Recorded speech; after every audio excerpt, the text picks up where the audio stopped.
skinny fat, you got love handles, man boobs, you don't see that you have a lot of muscles, you feel skinny, but at the same time you got that gut sticking out, you don't like your body, this video is for you. Don't worry, we will get you out of this situation, alright? It is hormonal, it is affected to your lifestyle, but it's completely something that you can get out of it. Don't associate yourself with I'm skinny fat. I get messages saying I've got a skinny fat body. You don't have a skinny fat body, alright? We need to change your habits, improve your hormones, and you'll get out of there super fast. Let's jump straight into it. First thing first, skinny fat. It means that you have a low muscle mass and a moderate to high body fat percentage. Alright, so we gotta build muscle mass. This is something very important that you have to understand. A lot of people think, oh, I gotta do a lot of cardio. I gotta start running. I don't want you to run. I don't want you to play football for 5 hours. The goal is making you lift weight. That is the first thing that we want to focus on. Lifting weight. Not running, not exercising, but lifting weight, not yoga, lifting weight, alright? This will right away improve your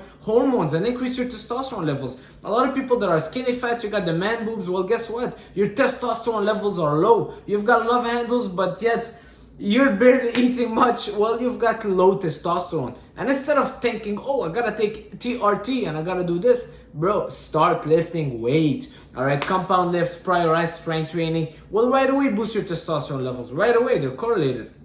Number 2, I want you to start increasing your protein intake. The other day I was DMing a guy, well he DM'd me, he said he's skinny fat. What is your diet, bro? Oh, well today I ate some pasta and a little bit of beans. Okay, what did you have for breakfast? Avocado toast.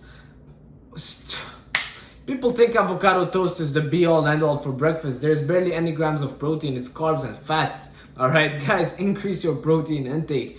Please, eat more protein. Don't think that you just need 0.8 grams per pound. No. Increase that protein. 200 grams of protein a day. 250. Don't worry, you will not get fat from eating protein. Protein increase your testosterone. Number 1. Number 2, protein fills you up. It satiates you. Number 3, it has a high thermic effect. Means for protein, the thermic effect, I think it's around 23 or to 25%, as opposed to fats and carbs 3 to 5%. It means 25% of the calories that you're ingesting from protein are being burned just to digest that protein. So you're consuming 100 calories worth of chicken breast. Well, guess what? 25 of those calories are being used just to absorb and digest that protein. All right, so that's why I'm not a big fan of the calories in, calories out approach if it fits your macros or if it fits your calorie, because not all calories are creating equal. Protein is the hack. You want to build muscles and lose fat.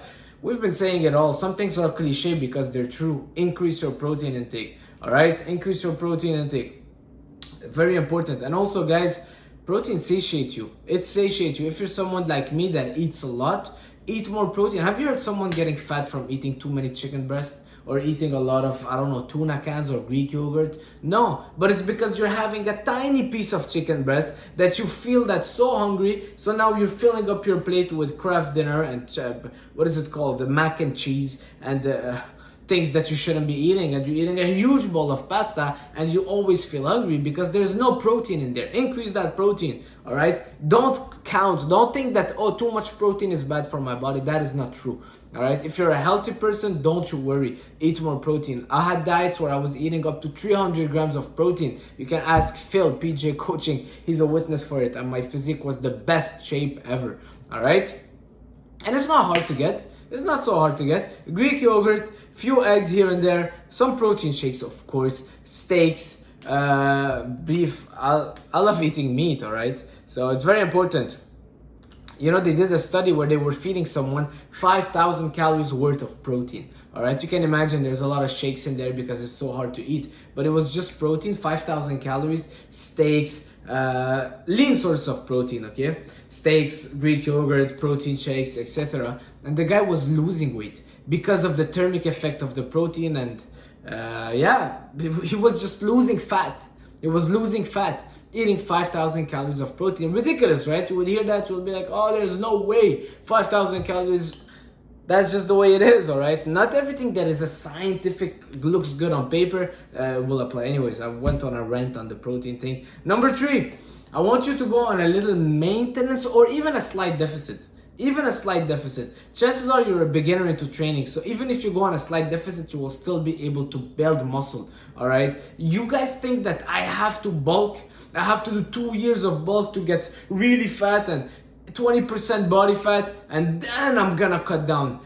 No, don't do it that way, because first thing first, when you're above 18-20% body fat, your testosterone level starts converting to estrogen. All right, your body is not healthy. You're not in an optimal state anymore to build muscles. You're just getting fat. The weight on the scale is looking big, looking up, looking higher, but you're not necessarily gaining more muscles. It's just fat that you're putting on that you'll have to cut down later. So you're just making yourself work so much harder. So don't bulk. I'm not a fan of that bulk of over 20% body fat.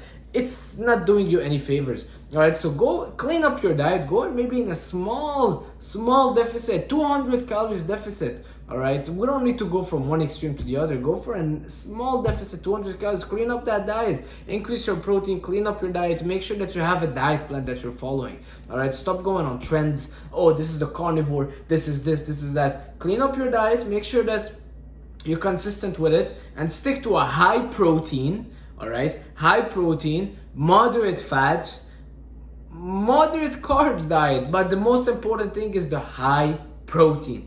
Okay, high protein diet doesn't mean zero carbs. Eat carbs depending on your workload. Carbs are your body's main source of energy. All right, so consume carbs depending on how much you're training. If you're gonna just be on the sofa not doing anything, you're just chilling at home, you don't need to eat 300 grams of carbs. But if today you're going for a 2-hour workout and then a 1-hour walk, you will need a little bit more carbs. All right, guys, use some common sense. Moving on, stress and sleep. Stress and sleep is something very important that when you're skinny fat, a lot of time your body is super stressed. All right, your body is in this fight or flight mode where